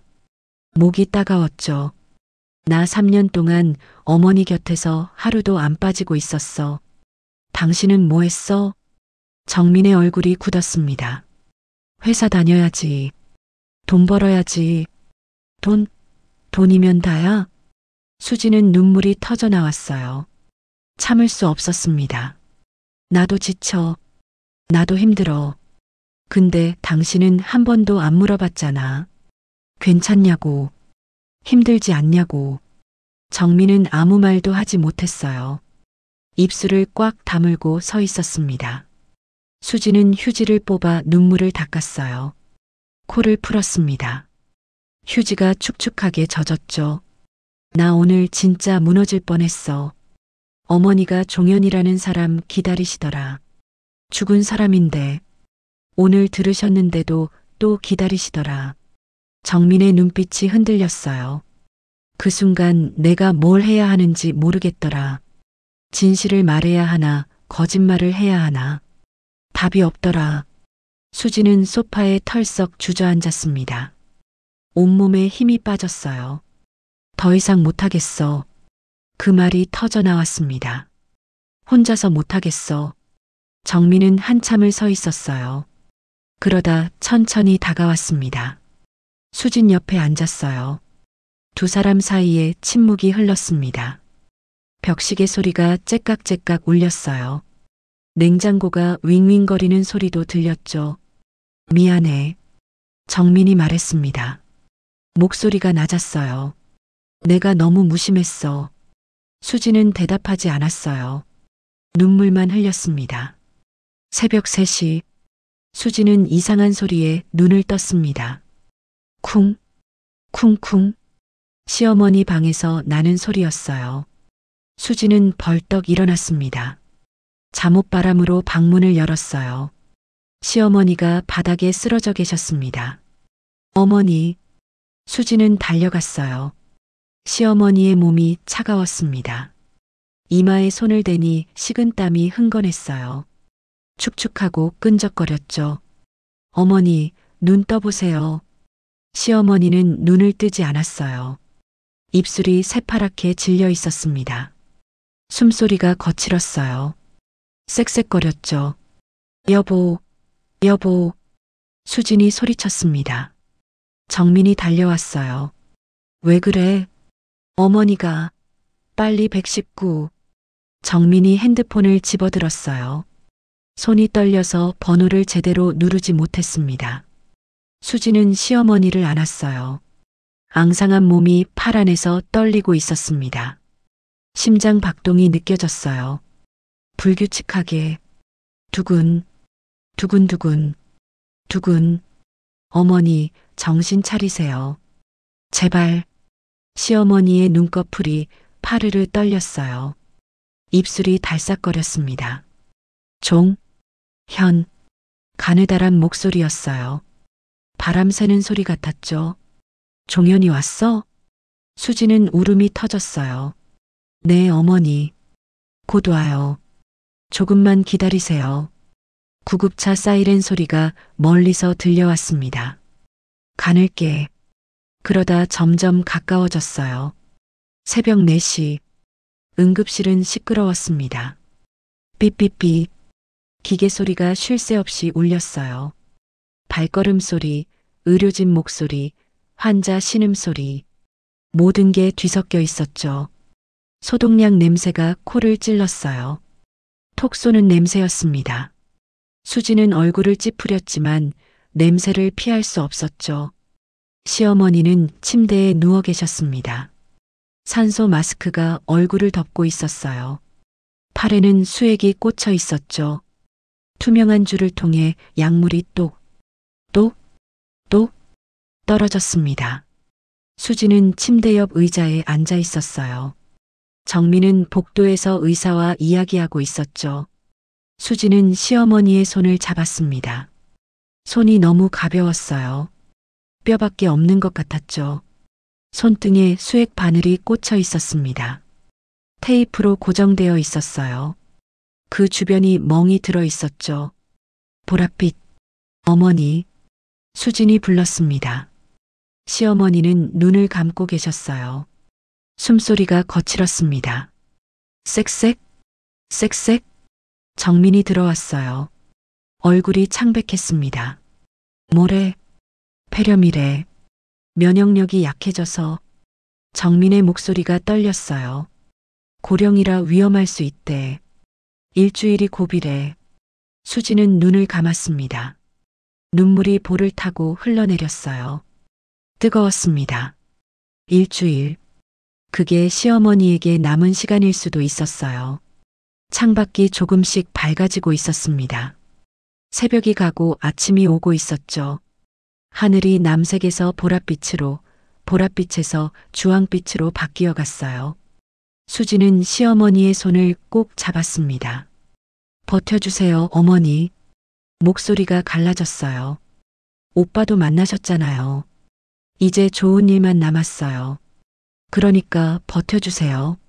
시어머니는 대답이 없었어요. 산소 마스크 안에서 숨소리만 쌕쌕 울렸습니다. 수지는 고개를 떨궜어요. 손등에 눈물이 떨어졌습니다.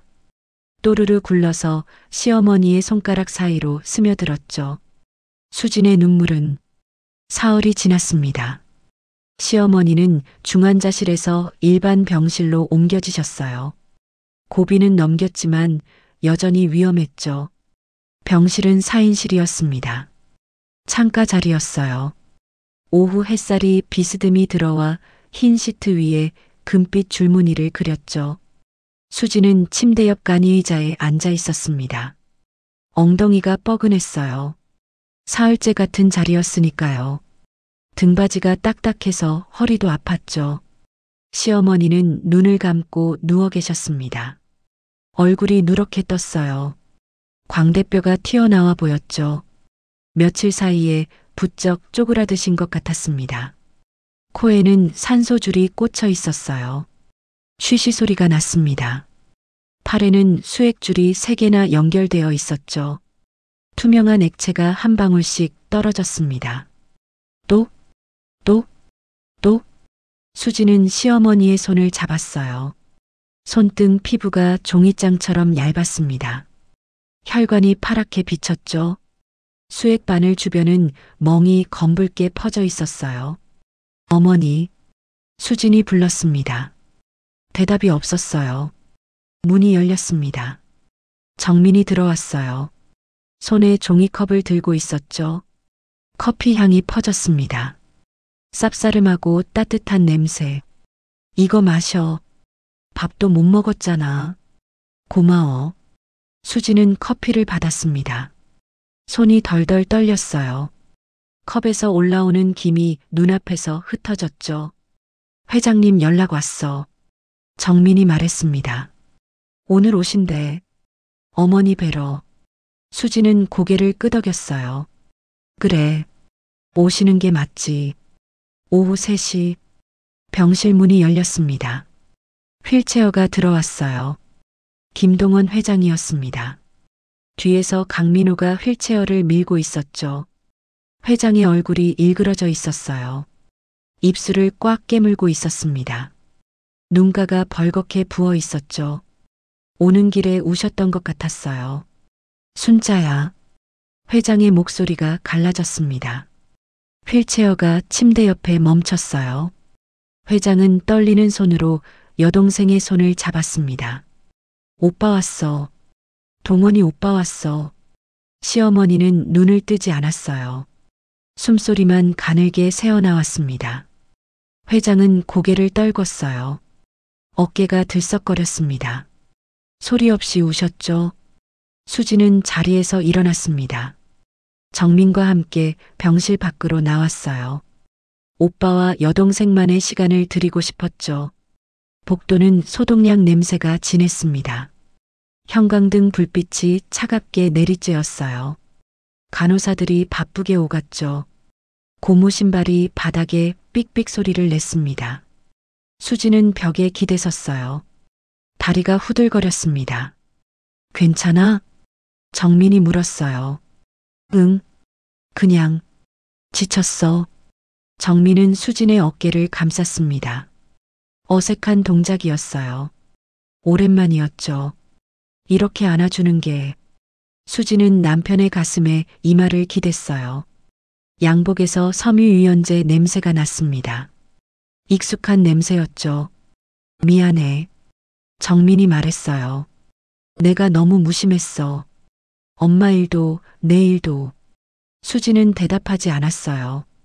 눈물만 흘렸습니다. 정민의 양복 앞섭이 젖어들었죠.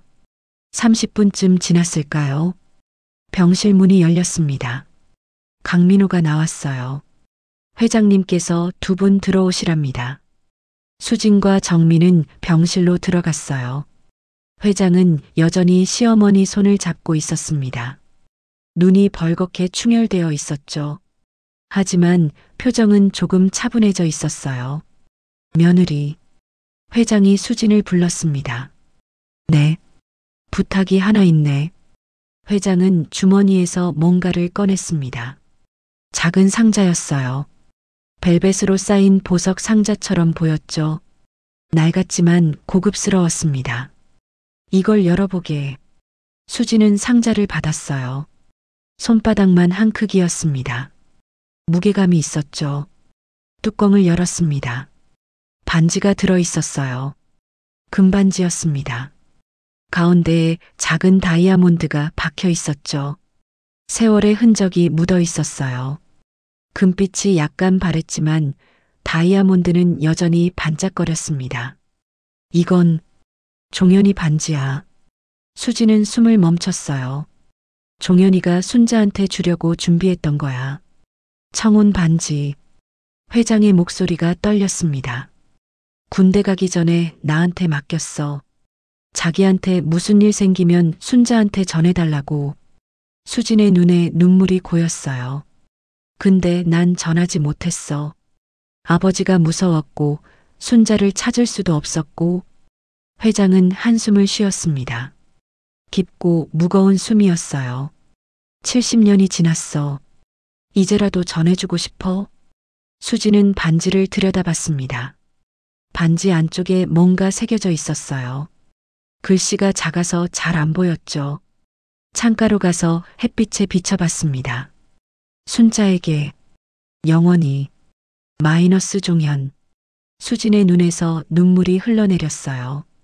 70년 전 26살 청년이 사랑하는 여자에게 주려고 준비했던 반지. 전쟁터로 떠나기 전 친구에게 맡겼던 반지. 그리고 70년이 지나서야 주인을 찾아가는 반지. 수지는 시어머니의 손을 들었어요. 왼손 약지에 반지를 끼워드렸습니다. 손가락이 앙상해서 반지가 헐렁했죠. 하지만 제자리였어요. 그 반지가 있어야 할 자리. 그 순간이었습니다. 시어머니의 눈꺼풀이 파르르 떨렸어요. 시어머니가 눈을 떴습니다. 천천히, 아주 천천히 눈동자가 천장을 향했어요. 그러다 옆으로 움직였습니다. 수진을 봤어요. 그리고 회장을 봤죠. 오빠? 가느다란 목소리였어요. 바람 새는 소리 같았습니다. 그래, 순자야. 오빠야. 회장이 여동생의 손을 꼭 잡았어요. 시어머니는 자신의 왼손을 들여다봤습니다. 반지가 끼워져 있었죠. 햇빛에 다이아몬드가 반짝거렸어요. 이거, 시어머니의 눈이 커졌습니다. 종현이 반지야? 수지는 놀랐어요.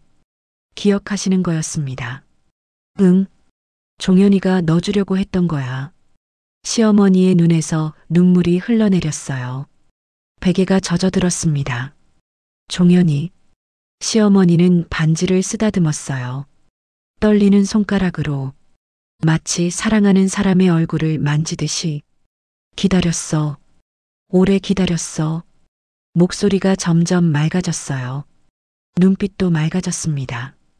치매가 잠시 물러난 것처럼. 근데 안 왔어. 왜 안 왔어? 회장은 고개를 떨궜어요. 미안해. 오빠가 미안해. 시어머니는 오빠를 바라봤습니다. 한참을요. 그러다 희미하게 웃었어요. 괜찮아. 목소리가 부드러웠습니다. 이제 알았으니까. 괜찮아. 시어머니는 고개를 돌려 수진을 봤어요. 수진아. 네, 어머니. 고마워.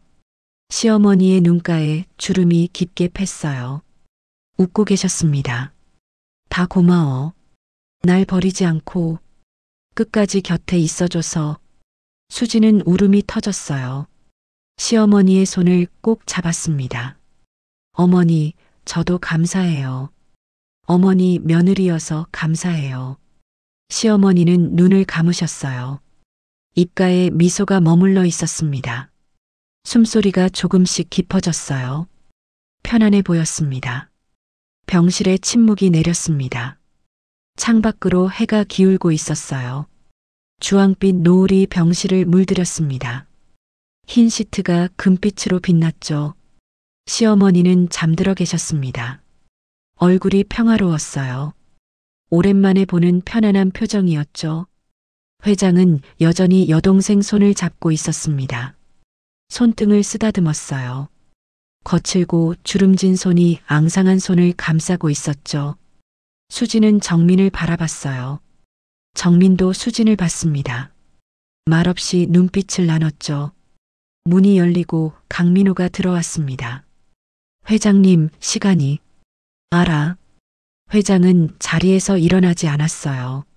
조금만 더 있겠네. 오늘 하루만. 강민호는 고개를 끄덕이고 물러났습니다. 회장은 여동생을 내려다봤어요. 순자야. 대답이 없었습니다. 오빠가 잘못했어. 평생 빚진 거야. 회장의 목소리가 떨렸어요. 근데 이제라도 내 곁에 있을게. 정민이 다가왔습니다. 할아버지. 회장이 고개를 돌렸어요. 저희 가족도 어머니 곁에 있을게요. 회장은 정민을 바라봤습니다. 한참을요. 그러다 고개를 끄덕였어요. 그래. 우리 모두 순자 곁에 있자. 수진은 시어머니의 다른 손을 잡았습니다. 정민은 수진의 어깨에 손을 올렸죠. 회장은 여동생의 이마를 쓰다듬었어요. 네 사람이 한 사람을 둘러싸고 있었습니다. 아니, 한 가족이었어요. 피로 맺어진 가족도 있었고 마음으로 맺어진 가족도 있었죠. 창밖으로 노을이 붉게 물들었습니다. 하늘이 타오르는 것 같았어요. 어디선가 새가 울었습니다. 저녁을 알리는 소리였죠. 수지는 생각했어요. 시어머니의 삶은 고단했습니다. 사랑을 잃고 가족을 잃고 기억마저 잃었죠. 하지만 끝은 외롭지 않았어요. 곁에 사람이 있었으니까요. 그것으로 충분했습니다. 아니, 그것이 전부였어요. 사람이 사람 곁에 있다는 것. 그게 삶의 의미니까요. 노을이 점점 짙어졌습니다. 밤이 오고 있었어요.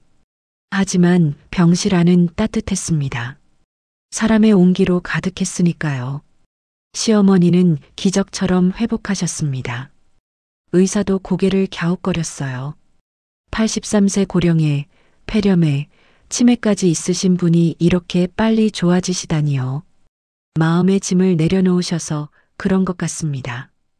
담당 의사가 말했어요. 심리적 안정이 면역력에 큰 영향을 미치거든요. 퇴원날이 잡혔습니다.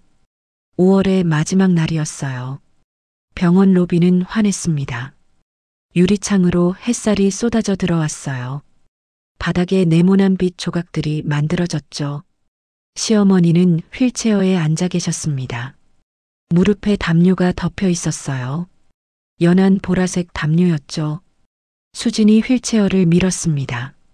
정민이 짐을 들었고요. 어머니, 오늘 집 안 가요. 어디 가는데?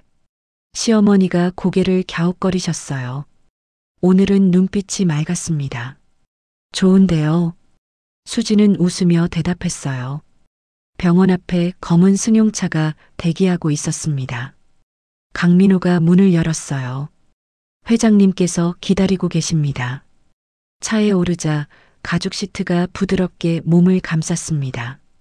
차 안에서 은은한 향기가 났어요. 장미 향이었습니다. 시어머니는 창밖을 바라보셨어요. 서울거리가 스쳐갔습니다. 가로수에 연두색 잎이 무성했죠. 봄이 끝나가고 있었어요. 차가 멈춘 곳은 성북동이었습니다. 하지만 지난번 그 폐가가 아니었어요. 대문이 새로 칠해져 있었습니다. 진한 갈색 페인트가 윤기나게 발라져 있었죠. 문고리도 새 것으로 바뀌어 있었어요. 황동빛이 햇살에 반짝거렸습니다. 여기. 시어머니의 눈이 커졌어요. 대문이 열렸습니다. 안에서 김동원 회장이 휠체어를 타고 나왔어요. 뒤에서 간호사가 밀고 있었죠. 순자야, 어서 와. 회장의 얼굴에 미소가 번졌습니다. 주름 사이로 환한 웃음이 피어났어요. 시어머니는 휠체어에서 일어나려 하셨어요. 수진이 부축했습니다. 떨리는 다리로 한 발 걸었죠. 대문을 들어섰습니다. 정원이 펼쳐졌어요. 수진은 숨을 멈췄습니다. 장미꽃이 만발해 있었어요. 빨간 장미, 분홍 장미, 하얀 장미. 담장을 따라 줄지어 피어 있었죠. 달콤한 향기가 공기 가득 퍼져 있었습니다. 꿀 냄새 같기도 하고 과일 냄새 같기도 했어요. 시어머니의 걸음이 멈췄습니다. 이게 목소리가 떨렸어요. 우리 집 장미. 회장이 다가왔습니다. 일주일 동안 복원했어. 내가 기억하는 그대로. 정원 가운데 연못이 있었어요. 잉어들이 유유히 헤엄치고 있었습니다. 주황색, 흰색, 얼룩무늬. 물 위로 뛰어오를 때마다 물방울이 튀었어요. 햇빛에 반짝거렸죠. 아버지가 키우던 잉어. 시어머니의 눈에 눈물이 고였어요. 2층 창문. 저기 내 방이었어. 시어머니는 2층을 올려다보셨어요. 창문에 하얀 커튼이 펄럭이고 있었습니다. 바람에 흔들리는 모양이 마치 손 흔드는 것 같았죠. 들어가 볼래? 회장이 물었어요. 시어머니는 고개를 끄덕였습니다. 수진이 시어머니를 부축해서 현관으로 향했어요. 나무 마루가 삐걱거렸습니다. 오래된 나무 냄새가 났어요. 먼지와 세월이 섞인 냄새. 하지만 불쾌하지 않았습니다. 오히려 따뜻했어요. 계단을 올라 2층에 도착했습니다. 시어머니의 방이 있었어요. 문을 열자 햇살이 쏟아져 들어왔습니다. 방 안에 책상이 있었어요. 작은 책꽂이도 있었죠. 그리고 침대. 침대 위에 뭔가 놓여 있었어요. 낡은 인형이었습니다. 토끼 인형. 한쪽 귀가 떨어져 있었고 배에서 솜이 삐져나와 있었죠. 눈은 단추였는데 하나가 빠져 있었어요. 시어머니가 인형을 집어들었습니다. 미미. 시어머니의 손이 떨렸어요. 내 인형. 미미. 수지는 옆에서 지켜봤습니다. 시어머니가 인형을 꼭 안았어요. 가슴에 품고 눈을 감으셨죠. 다 그대로야. 시어머니의 볼을 타고 눈물이 흘러내렸습니다. 아무것도 안 변했어. 70년 전 어린 소녀가 살던 방. 그 방이 그대로 남아 있었어요. 정원에 테이블이 차려졌습니다. 흰 천이 깔려 있었어요. 그 위에 찻잔과 다과가 놓였죠. 접시에는 약과와 다식이 담겨 있었습니다. 꿀냄새가 달콤하게 퍼졌어요. 시어머니와 회장이 나란히 앉았습니다. 두 노인 사이에 장미꽃이 있었어요. 꽃병에 꽂힌 빨간 장미. 순자야. 회장이 입을 열었어요. 오빠가 부탁이 있어. 뭔데? 여기서 살아. 오빠랑 같이. 시어머니는 오빠를 바라봤어요. 눈을 깜빡였습니다. 오빠가 혼자 살기 외로워. 같이 살자. 시어머니는 대답하지 않았어요. 정원을 둘러보셨습니다. 장미꽃, 연못, 2층 창문. 수진이는? 시어머니가 물었어요. 수진은 놀랐습니다. 본인 이름을 부르셨거든요. 오늘따라 맑으셨어요. 저요? 수진이도 같이 살아야지. 시어머니는 수진의 손을 잡았어요. 앙상한 손이었지만 따뜻했습니다. 수진이 없으면 나 못 살아. 수진의 눈에 눈물이 고였어요. 어머니, 3년 동안 고생했잖아. 밤에 깨워도 짜증 한 번 안 내고, 기저귀 갈아도 얼굴 한 번 안 찡그리고. 시어머니의 목소리가 떨렸어요. 다 기억해. 치매라고 다 있는 거 아니야. 고마운 건 기억해. 수지는 울음이 터졌어요. 시어머니를 안았습니다. 마른 등이 손에 잡혔죠. 뼈가 앙상했지만 온기가 느껴졌어요. 저도 감사해요, 어머니. 어머니 덕분에 제가 버텼어요. 정민이 다가왔습니다. 저희도 같이 살게요, 할아버지. 회장은 정민을 바라봤어요. 손자의 손자. 처음 보는 손자. 그래. 우리 다 같이 살자. 회장의 눈가에 눈물이 맺혔어요. 늦었지만 가족이 되자. 바람이 불었습니다. 장미 향이 퍼졌어요. 꽃잎이 흩날렸습니다. 빨간 꽃잎이 테이블 위에 떨어졌죠. 시어머니가 꽃잎을 집어들었어요. 손가락 사이에 놓고 바라보셨죠. 예쁘다. 그 한마디에 모든 게 담겨 있었어요. 70년의 그리움, 60년의 기다림, 3년의 간병, 그 모든 시간이 이 한순간을 위해 있었던 것 같았습니다. 그로부터 한 달 후, 성북동 집에서 네 사람이 살았습니다.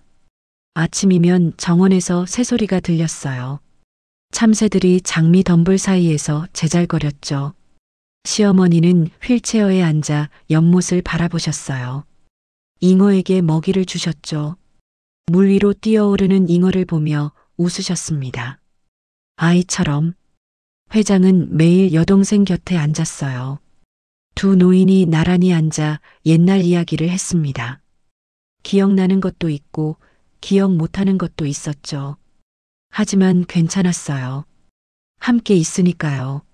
수지는 매일 아침 시어머니의 머리를 빗겨드렸어요. 흰 머리카락이 부드러웠습니다.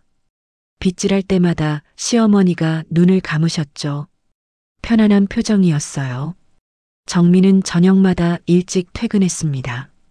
네 사람이 둘러앉아 저녁을 먹었어요. 밥상에서 웃음소리가 끊이지 않았죠. 어느 저녁이었어요. 시어머니가 왼손을 바라보셨습니다. 종현의 반지가 끼워져 있었죠. 다이아몬드가 촛불에 반짝거렸어요. 수진아, 내 어머니, 나 행복해. 시어머니의 눈가에 주름이 깊게 팼어요. 늦었지만 지금이 제일 행복해. 수지는 시어머니의 손을 잡았어요. 저도 행복해요, 어머니. 창밖으로 별이 떠 있었습니다. 여름밤 하늘에 별이 촘촘했어요. 어디선가 귀뚜라미 소리가 들렸죠. 서늘한 바람이 커튼을 흔들었습니다. 시어머니는 눈을 감으셨어요. 입가에 미소가 머물러 있었습니다. 수지는 시어머니를 바라봤어요. 치매 걸린 시어머니, 매달 500만 원이 들어오던 통장, 그 통장이 열어준 비밀, 그리고 그 비밀이 이끈 곳, 여기였습니다. 가족이 된 곳, 행복을 찾은 곳. 수지는 창밖의 별을 올려다봤어요. 어딘가에서 종현이라는 남자가 보고 있을 것 같았습니다. 70년 전 전쟁터에서 죽은 26살 청년.